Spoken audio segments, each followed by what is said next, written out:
Yes, my name is Rainer Friesen, and I'm from the International Missions Office here at Ritsumeikan University. And yeah, I'm excited to be here and to share with you today about Ritsumeikan University. I'm going to talk about, of course, the university overall. I'll talk about the programs we offer specifically in English, and then I'll give some key admissions kind of overviews. Excuse me for a second here as I get my screen share going. As I get this going, I do want to say also that I don't want to talk about myself too much, but my first experience actually living in Japan was as an exchange student at Ritsumeikan University. I had such a great experience here that after I went home, I had to come back to Japan. And I can really speak to, of course, the student experience in Japan, which is excellent, but specifically also the student experience here and the level of support that international students get at Ritsumeikan University. Okay, so we should be ready right there. Okay, so I already talked about what I'm talking about. So let's start with the overview of the university itself. So there you go. Yeah, so we were started in 1900. Ritsumeikan University is a long-established, comprehensive private university. We boast 16 colleges and 21 graduate schools across 4 campuses, and we offer a wide range of academic disciplines from the humanities, social sciences, natural sciences, and engineering. We currently accommodate more than 38,000 students, making us the third largest university in Japan by student population. There's a big focus on internationalization at the university. It's a very international environment. Currently, there are over 3,000 international students from almost 80 countries around the world studying at Ritsumeikan University, making our student population one of the largest in Japan, as you can see right here. In line with this commitment to international education, we have a large number of international faculty members as well, and we rank second in the country for that. You're going to kind of see this through line here of internationalization, but we attach great importance to our links with partner universities worldwide. Among the 474 partner universities and institutions, we have study abroad programs with 161. Of course, this means that coming to Japan, coming to Ritsumeikan University, could already be a study abroad international experience for you. But if you want, you have excellent opportunities to really double down on the international education and then study abroad again within that. There's a large also emphasis on research at the university, and we're proud to say that 44 of our faculty members have been included within the world's top 2% of scientists. This is a special list compiled by Stanford and Elsevier. We also have a large pool of research funding available at the university for this research, and our student body benefits from learning from professors who are involved in this level of cutting-edge research. Let's zoom in a little bit and talk about where we are, our campus locations. So where are we located? We have 3 main campuses that offer undergraduate programs. There's one in Kyoto, one in Osaka, one in Shiga. This is all in the center of Western Japan. We call this area Kansai. For those of you who are maybe less familiar with Kansai, I can give kind of a quick overview here. But for example, for range kind of from Tokyo to the Kansai area, I think it's about 400 kilometers, but by bullet train, it's a little over 2 hours. So very easy to get to if you're coming from Tokyo. But once you're in Kansai, it's a very interesting area, and I think also excellent for students. You have excellent mobility within the Kansai region, right? So the kind of key cities are, like we've talked about, Kyoto, Osaka, kind of the Shiga region, the cities within that too. You can kind of include Kobe within that pool also. And for range here, for example, by just regular trains, like regular JR trains, you can get from Kyoto Station to Osaka Station in 28 minutes, right? If you wanted to go from Osaka to, say, Kobe, it's another, I think maybe an additional 20 minutes. So if you're a student and you want to explore on the weekends, you can get around really easily just by public transit. And it's pretty special because each city and region really is unique. The atmosphere in Kyoto is different from Osaka, which is different from Kobe, which is different from Shiga. Foods are different, things to do are different. Uh, Even the kind of Japanese that you will speak in here is a little bit different too. And people are extremely mobile within this region, right? Like many people will live in one city and work in the other. You could, live in Kyoto and just get dinner in Osaka if you wanted to. You could wake up in the morning, go hiking in the mountains around Kyoto. You could then, get ramen for lunch and then go to like a live show in Osaka and then be back, after dinner in Osaka in bed by a totally reasonable time if you want. So it's a great place to be for students is what I'm trying to say here. Um, our English-based programs are all located at our campuses in Kyoto and Osaka. So now I'm going to zoom in on these two regions right now. Starting with Kyoto, of course, you might know it as the ancient capital of Japan, a city of, tradition, culture. Maybe you've even visited here recently. It's a great place to visit too.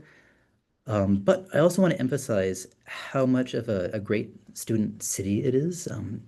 Many people don't initially know how much of a university town Kyoto is.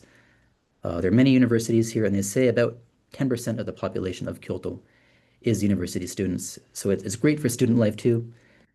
And of course, all this traditional culture is excellent too, but there's so much beyond that. Many different ways to engage around the city too. But on the more cultural side here, you might recognize sites like this. This is King Kakuji, the Golden Pavilion. Maybe you've been here. But I think from where I'm seated, I could be there in about 10 minutes if I walk pretty quickly. So in Kyoto, we have our Kinugasa campus. This is actually where I'm seated right now. It's the oldest of our campuses. There are many World Heritage sites within a short kind of radius of the campus, like Kinkakuji that I just mentioned. Across the bottom here, you can see the colleges located or planned to be located at the campus. Of these, international relations offers two programs that are offered fully in English. I'll go into more detail there in a moment. But moving on, next door to Kyoto, like I said, about 28 minutes from Central Station to Central Station. We have Osaka. It's the largest city and center of business in Western Japan. Uh, Despite being so close, like I said, Kyoto and Osaka are very distinct from each other. Osaka is a very big, modern city metropolis. But even despite that, you'll still have things like a castle right in the middle with a really beautiful park as well. Of course, there's amazing shopping districts with interesting food too. You might know this Dotonbori area, or maybe you've seen it in pictures or movies. And also, there's a Universal Studios park there as well. So I've been told that many of our students actually get annual passes. Osaka does have its own unique kind of culinary culture as well. One of the popular dishes you'll see there is this takoyaki. Here you can see our campus in Osaka. This is the Osaka Ibaraki campus. It opened in 2015. It's our newest campus, and it's one of the most modern campuses in Japan. You'll see kind of in the corner here, that's actually a public park, but that's one of the special kind of design ideas behind this campus. It was kind of designed to be like open to the community without walls or barriers to invite kind of learning and invite, diversity from within the community as well.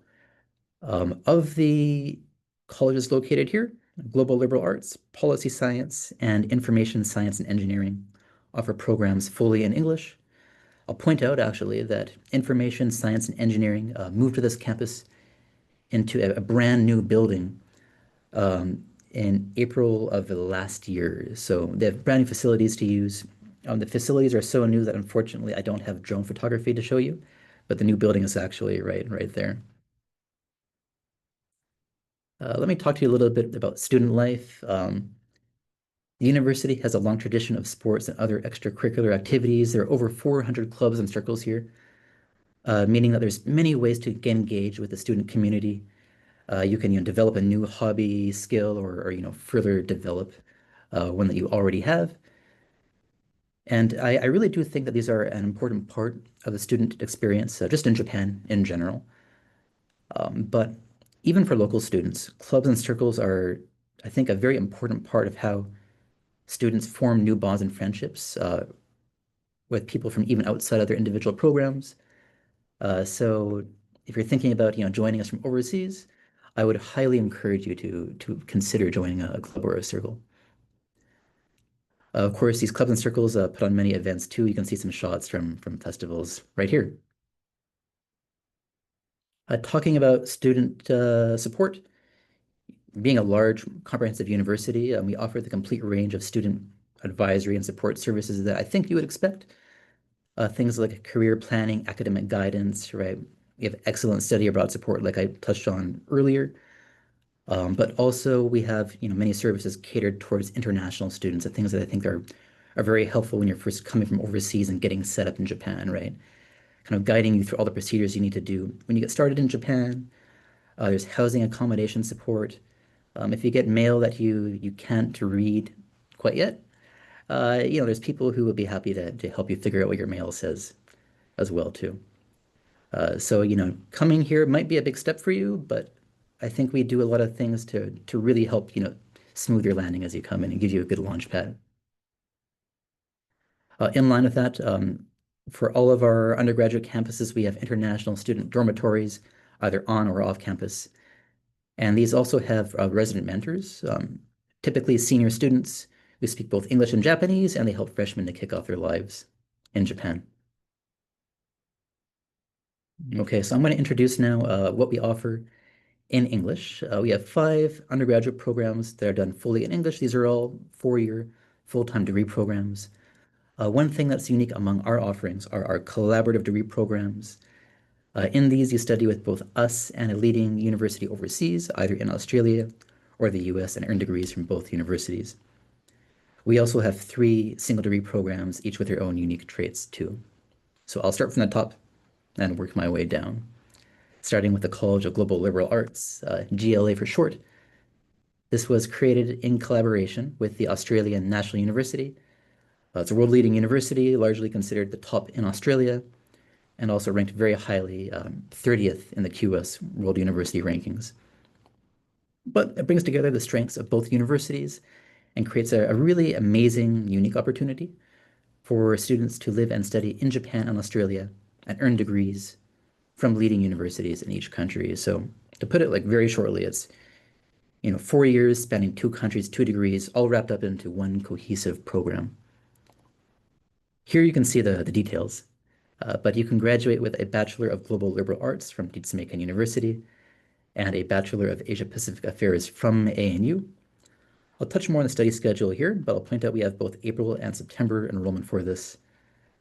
When studying with us, it's at the Osaka Ibaraki campus. With ANU, you'll be in Canberra, which is the capital of Australia.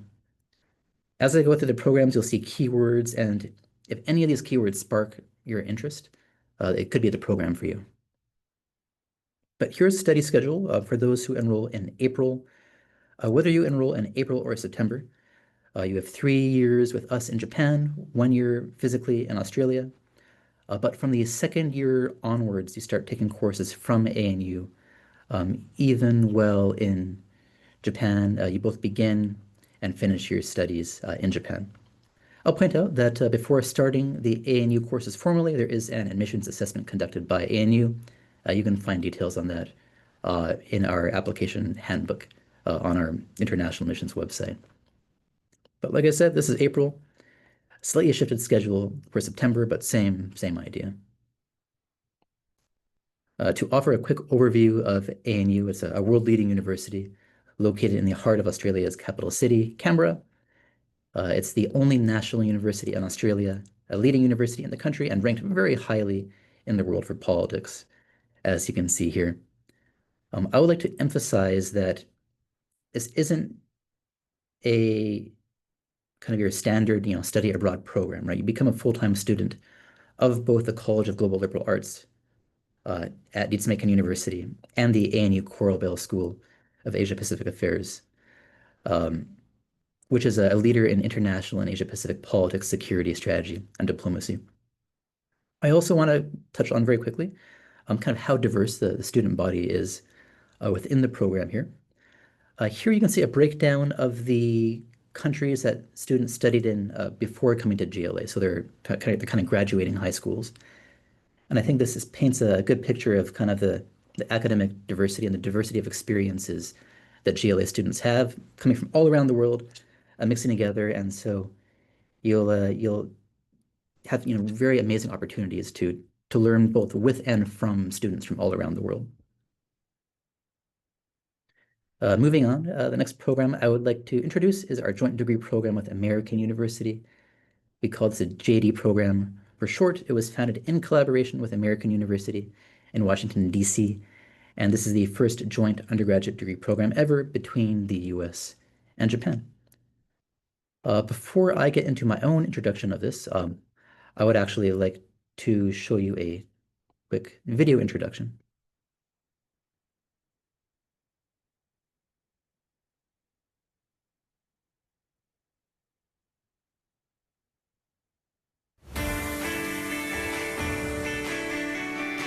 The world as seen from Japan is different to the world as seen from America. Study global international relations in Kyoto, the heart of Japanese culture, and in Washington, D.C., the soul of international politics. Not only a Western perspective, this program provides an inclusive and well-rounded approach, not limited to only a Western and Asian outlook. People who are successful in global international relations require foresight and creative vision. 2 countries, 2 campuses. Even you can enjoy this opportunity. Ritsumeikan University Joint Degree Program.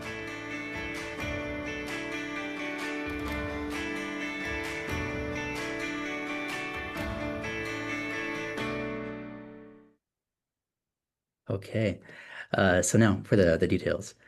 In this program, you can graduate with one jointly conferred bachelor's degree in global international relations. So this is a degree both from Ritsumeikan University and from American University. It's a Japanese degree and an American degree. I'll talk about the duration here in a second. I'll point out that if you apply and enroll through us, you go through our admissions.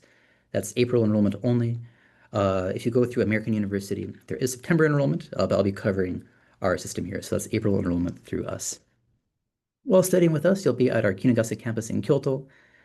Of course, American is in Washington, D.C. So it's 2 years with us, 2 years in Washington, D.C. This is the April enrollment schedule right here, and you'll see that it's bookended in Kyoto with the 2 years in DC in the middle right there. American University was founded in 1893. It's been located at the heart of international politics. Many American presidents have given speeches at the university, and it's ranked very highly for undergraduate international relations programs in the US. This program is very special because it gives you a really good opportunity to study international relations on an international level, right? You're studying it both in Japan and in Washington, D.C., and you're going to get a variety of perspectives, both from professors in both countries, but also from the students you'll interact with as well. You'll also get to experience both Japanese and American university life. Because you're a full-time student of both universities, you of course get access to the educational resources of both Ritsumeikan University and American University as well. And this program can also really open up a wide range of career opportunities as well, as you receive career support from both universities, but you're also developing your networks in both countries as you study internationally.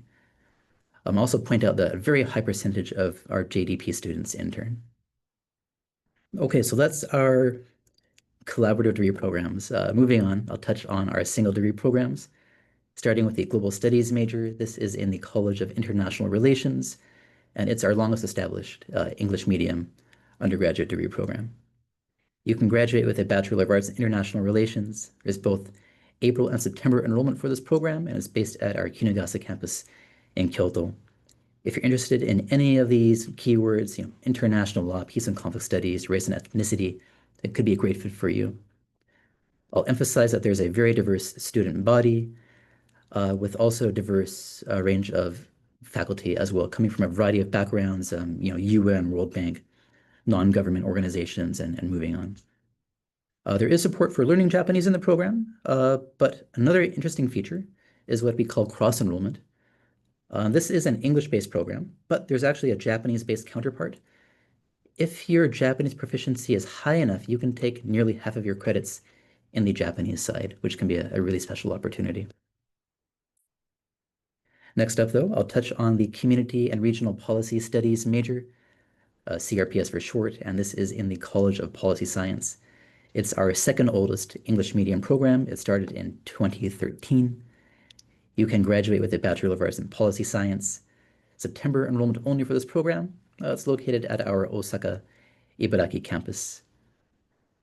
This program too has a very wide range of faculty members. Some are natural science oriented, some are social science oriented, and they can really help you to analyze social problems from a variety of perspectives.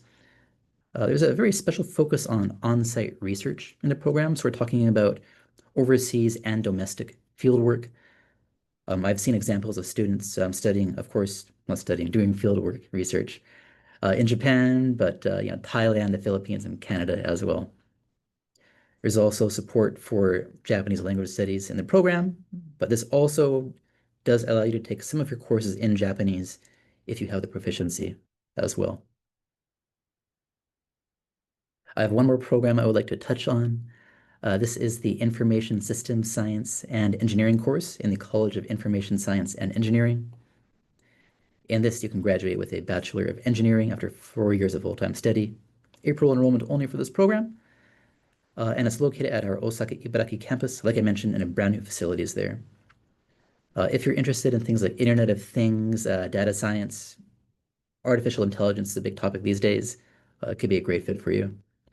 And I'll point out that this college is one of the largest information colleges in Japan, which can then connect you to a research hub that extends around the world. The ISSE curriculum is practice-oriented, so project-based learning.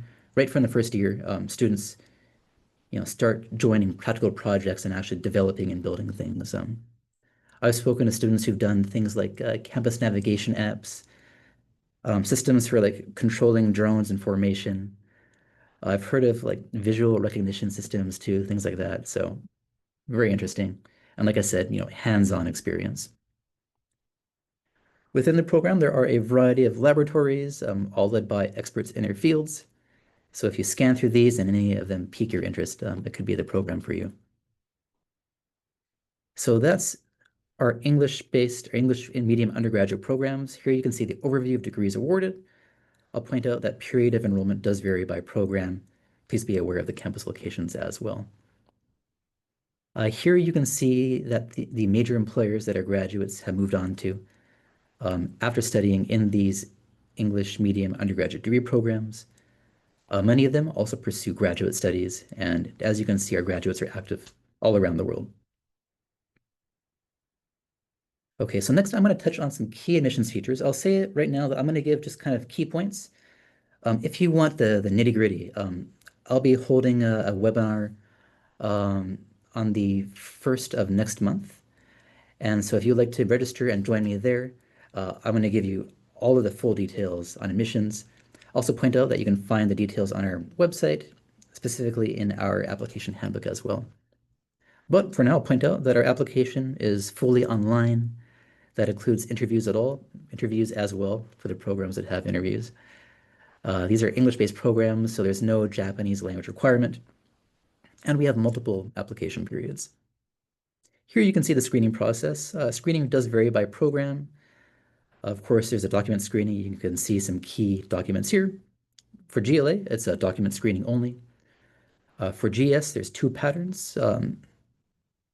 An overall assessment will be made based on the document screening alone, or a document screening and an interview.